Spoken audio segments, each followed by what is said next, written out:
Simhapuri FM బుల్లి కథలు బుజ్జాయి కథలు.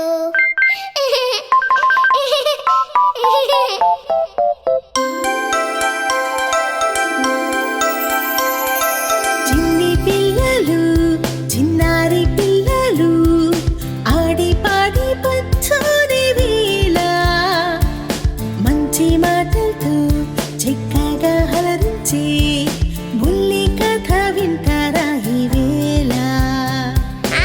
వింటాం సింహపూరి ఎఫ్ఎం బుల్లి కథలు బుజ్జాయి కథలు.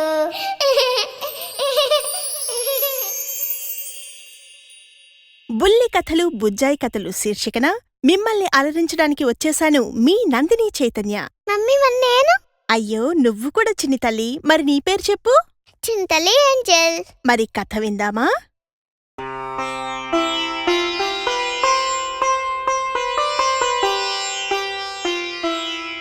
చిన్ని తల్లి, నిన్నటి కథలో దమనకుడు పింగళకుడు చెప్పిన మాటల్ని రాయబారంగా మోసుకొని సంజీవకుని దగ్గరికొచ్చి మాట్లాడుతూ ఉన్నాడు కదా. తర్వాత ఏం జరిగిందో ఇప్పుడు విందాం, సరేనా? అలాగే మమ్మీ. రాజు తలచుకుంటే దేనికి కొదువు ఉండదు. అందుకే రాజుని ప్రార్థించాలి, అతన్ని దేవుడిగా గుర్తించాలి అంటూ దమనకుడు ఎన్నెన్నో కథలు చెప్పాడు సంజీవకుడికి. చెప్పిన కథలు సంజీవకుడి కోపతాపాలు తగ్గిస్తాయని, మృగరాజు పింగళకుడితో అతను సంధి చేసుకుంటాడని ఊహించాడు దమనకుడు. సంధి తనకు ఇష్టం లేకపోయినా ప్రయత్నాలు చేశాడు, కాని ఫలించలేదు. పైగా సంజీవకుడు ఇలా అన్నాడు దమనకుడితో, చూడు దమనక, నువ్వు ఎన్ని కథలు చెప్పినా, రాజుని నువ్వు దేవుణ్ణి చేసినా నేను మాత్రం పింగళకుణ్ణి నమ్మను. వచ్చి అతని కాళ్లమీద పడను. ఎవరికైనా ఎప్పుడైనా చావు తప్పదు. ప్రతిరోజూ వందలు వేలాది మంది చనిపోతూనే ఉన్నారు. నిన్న ఉన్నవాళ్ళు ఇవాళ ఉండరు. రాజుకైనా బంటుకైనా చావు తప్పదు. అందుకని చావుకి భయపడడం అవివేకం. నాకు ప్రాణం కన్నా ఆత్మగౌరవమే ముఖ్యం. దాన్ని దెబ్బతీశాడు పింగళకుడు. అందుకని ఇక ఆలోచించేదే లేదు. యుద్ధం తప్పదు. నేను రాజు తేలిపోవాలి. నేను యుద్ధానికే సిద్ధపడుతున్నాను. రాజును కూడా యుద్ధానికి సిద్ధంగా ఉండమని చెప్పు, వెళ్ళు అంటూ కోపంగా చెప్పగా, ఇదేనా నీ ఆఖరి మాట అని అడిగాడు దమనకుడు. అవును, ఇదే నా ఆఖరి మాట. ఇప్పుడు ఇద్దరికీ యుద్ధమే శరణ్యం అన్నాడు సంజీవకుడు. దమనకుడు అక్కడ్నుంచి బయలుదేరి పింగళకుణ్ణి చేరాడు. దమనకుణ్ణి చూసిన పింగళకుడు, ఏమన్నాడు సంజీవకుడు అని అడిగాడు. ఏమన్నాడంటే ఏం చెప్పమంటారు మహారాజా, వినాశకాలంలో విపరీత బుద్ధులు పుడతాయని సంజీవకుడు చాలా పొగరుగా మాట్లాడాడు. నోటికొచ్చిందల్లా మాట్లాడాడు. అవన్నీ నేను చెప్పలేను కాని ఒక్కటి మాత్రం చెప్పదలుచుకున్నాను. సంజీవకుడు మూర్ఖుడు. తాను పట్టిన కుందేటికి 3 కాళ్లన్న రకం అని చెబుతుండగానే పింగళకుడు కోపంతో, ముందు విషయానికి రా, నేను చెప్పమన్నది సంజీవకుడికి చెప్పావా లేదా అని అడుగగా, చెప్పాను మహారాజా, వినలేదు. విననన్నాడు కూడా. ప్రాణాపాయాన్ని కొని తెచ్చుకుంటున్నావంటే పర్వాలేదు అన్నట్టుగా తల ఎగరేశాడు. జయాపజయాలు దైవాధీనాలని మీ రాజుని యుద్ధానికి సిద్ధంగా ఉండమని చెప్పమన్నాడు. ఆ మాటలకు పింగళకుడు ఆశ్చర్యపోయి ఇలా అన్నాడు, అంత మాటన్నాడా? బాగా కొవ్వెక్కింది ఈ సంజీవకునికి. మహారాజునైన నాతోనే యుద్ధమా? అవును మహారాజా, సంజీవకుడివన్నీ కొవ్వెక్కిన మాటలే. మంచి చేద్దామని ఎంత చెప్పినా చెవిన పెట్టనే లేదు. నన్ను కూడా చీకొట్టాడు అన్నాడు దమనకుడు. తర్వాత ఓ కంట రాజుని గమనిస్తూ ఇలా అన్నాడు అంతలోనే, యుద్ధం వద్దంటూ సంజీవకుని మనసు మార్చేందుకు నేను ఎంతగానో ప్రయత్నించాను. నా వల్ల కాలేదు మహారాజా. పదే పదే అతను యుద్ధాన్ని కోరుకుంటున్నాడు. మీరు యుద్ధంలో ఓడిపోతే అతనే ఈ అడవికి రాజట. తరువాత మీ ఇష్టం. అయ్యో మమ్మీ, పాపం సంజీవకుడు అలా అననే లేదు కదా. ఈ దమనకుడు ఎందుకు? అలా అబద్ధం చెప్తున్నారు? ఏ అబద్ధం చెబితే తప్పా? అవును మమ్మీ, అబద్ధం చెప్పడం చాలా తప్పని నువ్వేగా చెప్పావు. మన మాట అవునంటే అవును, కాదంటే కాదు అని ఉండాలని మా స్కూల్లో కూడా చెప్పాడు, తెలుసా?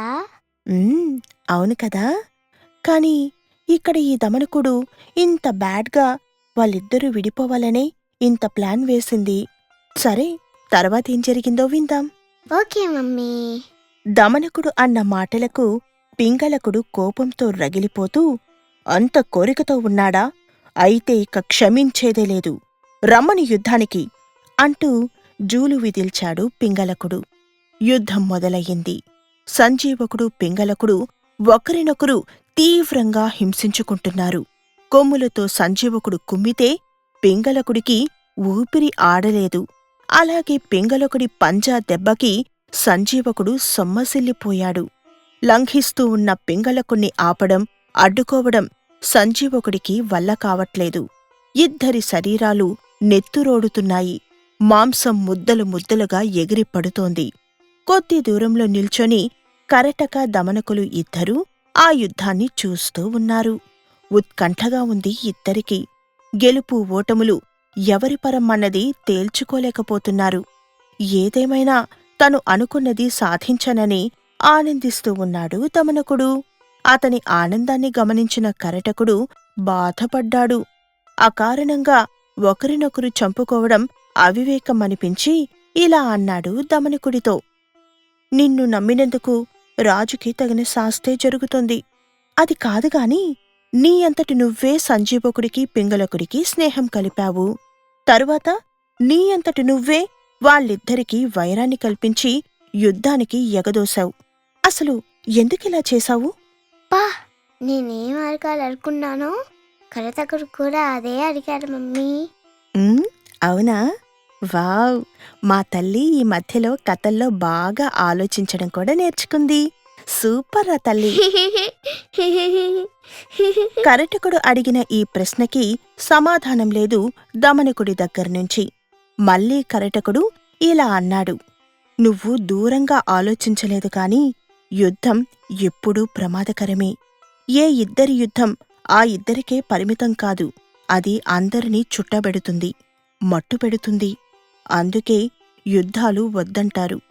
చేతనైతే యుద్ధాన్ని ఆపగలగాలి కాని యుద్ధానికి సన్నద్ధుల్ని చేయకూడదు. ఒక సేవకుడిగా రాజుకు ఎప్పుడూ మంచే చెయ్యాలి, హితాన్నే చేకూర్చాలి. అప్పుడది నీకే కాదు, నీ తోటివారందరికీ మంచిని చేకూరుస్తుంది.